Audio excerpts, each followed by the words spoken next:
Cordial saludo, tutora, compañeras. Doy inicio a la actividad final del curso de Psicología de los Grupos, en el cual emito mi presentación, colocando como evidencia mi cédula física, en el cual garantizo que no existe ningún tipo de suplantación.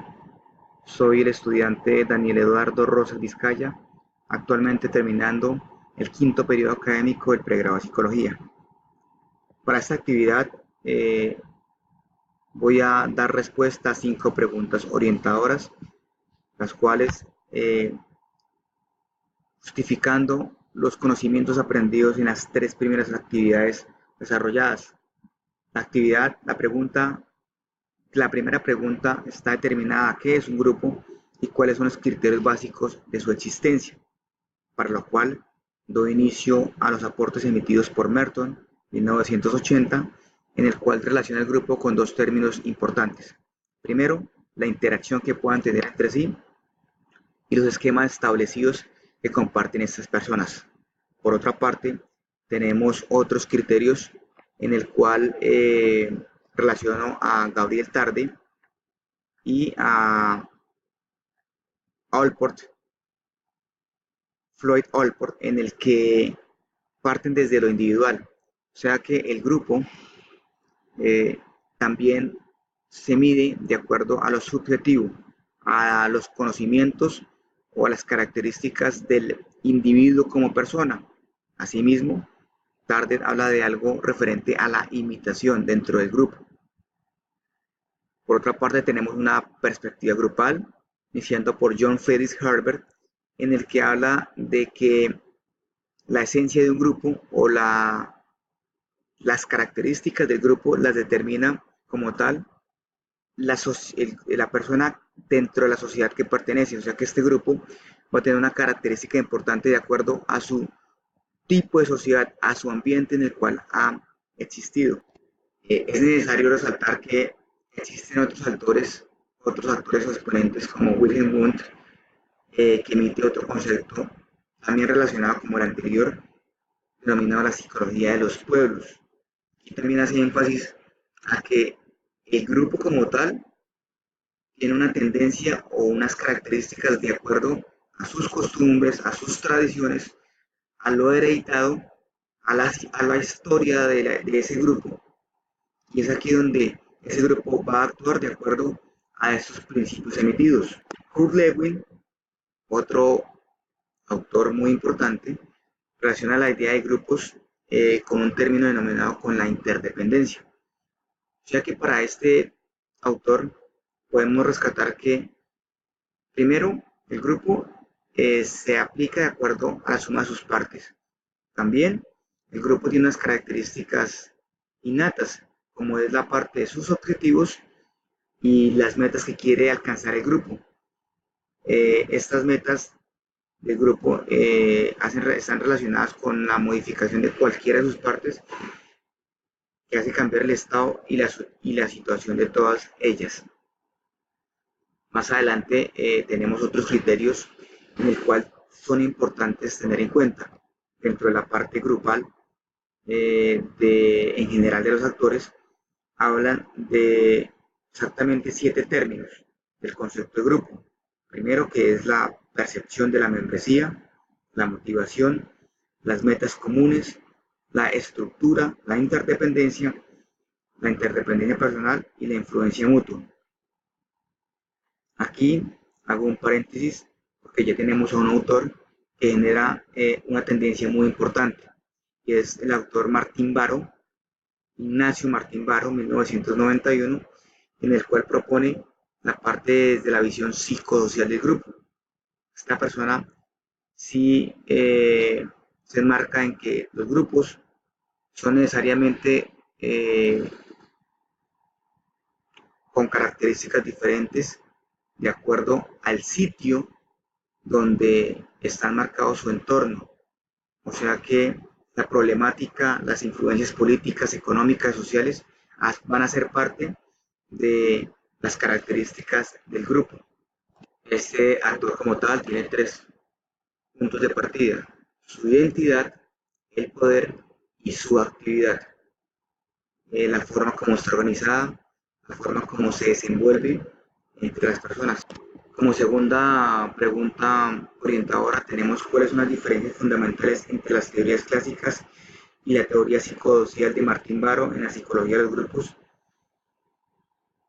Para esta primera parte de esta segunda pregunta, creo que el tema, desde mi opinión y desde lo aprendido, es que las teorías clásicas están relacionadas a un argumento general que han colocado los exponentes, desde un punto de vista que no vincula ningún tipo político económico de acuerdo a la zona, de acuerdo al área, de acuerdo al ambiente de cada ser, sino es más generalizado, que desde mi punto de vista no es muy apropiado, puesto que no es lo mismo una problemática emitida en el continente, en Europa, que una problemática emitida en Sudamérica.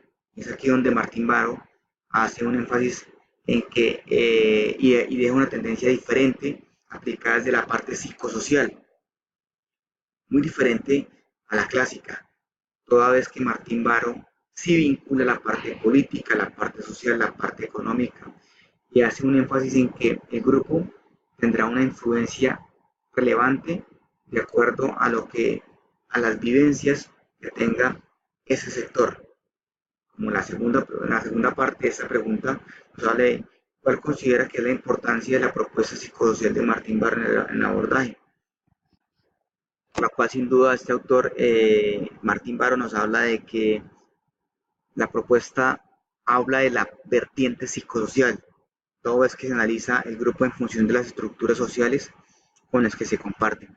Como tercera pregunta tenemos qué importancia tiene para el psicólogo identificar en un grupo los roles, el estatus, el liderazgo, la toma de decisiones, la gestión de conflictos, el rendimiento grupal, la estructura, con el fin de emitir un diagnóstico o una posible intervención. Claro, es importante que el psicólogo identifique estos términos toda vez que no tiene debe tener los argumentos necesarios para identificar qué tipo de rol va a abordar.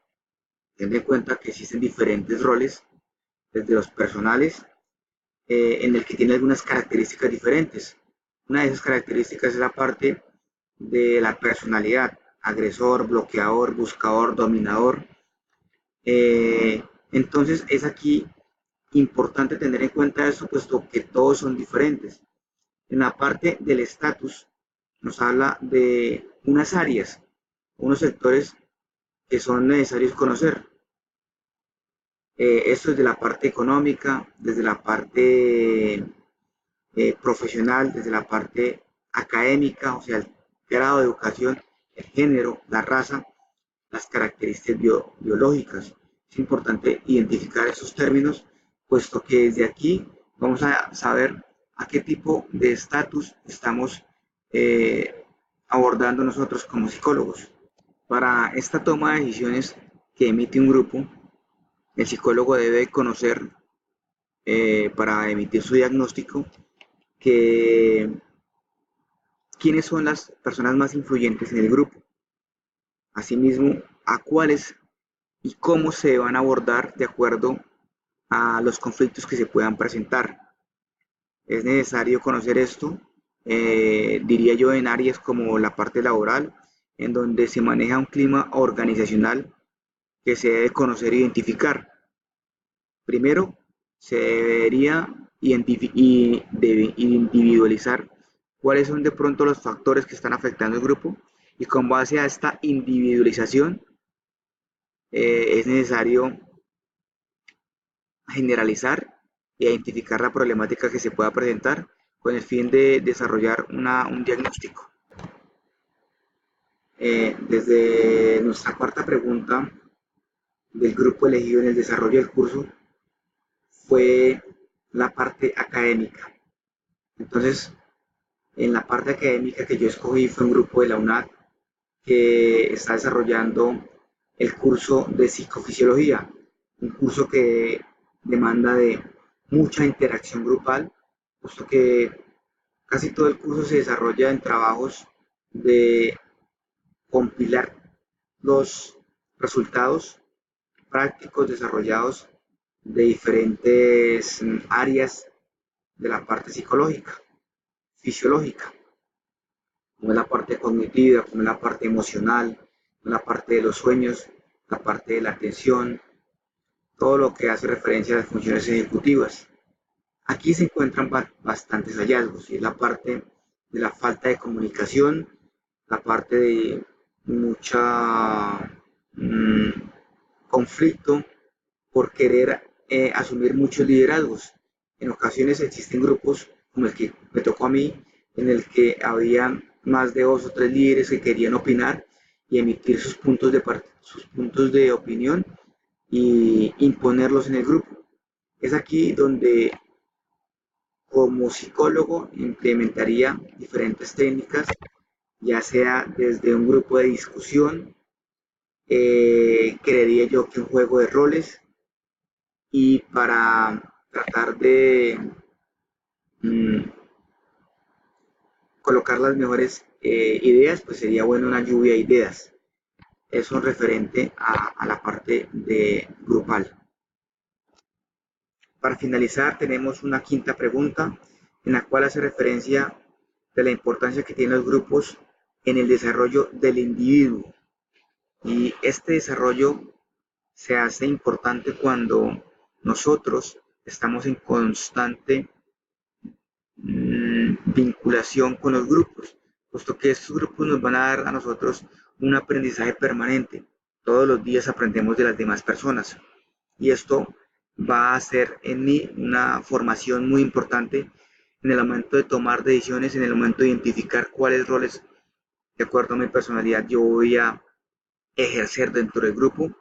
Y pues finalmente tenemos una sociedad con resultados más óptimos, más eficientes, más eficaces, porque si el grupo tiene una mayor cohesión, una mejor comunicación, unas relaciones interpersonales basadas en el respeto y en la armonía, en la tolerancia, probablemente se van a cumplir las metas y va a existir una mejora continua en el quehacer diario de nuestra formación como persona, desde la parte académica, laboral, grupal, social, familiar, eh, y obviamente vamos a mejorar nuestros resultados.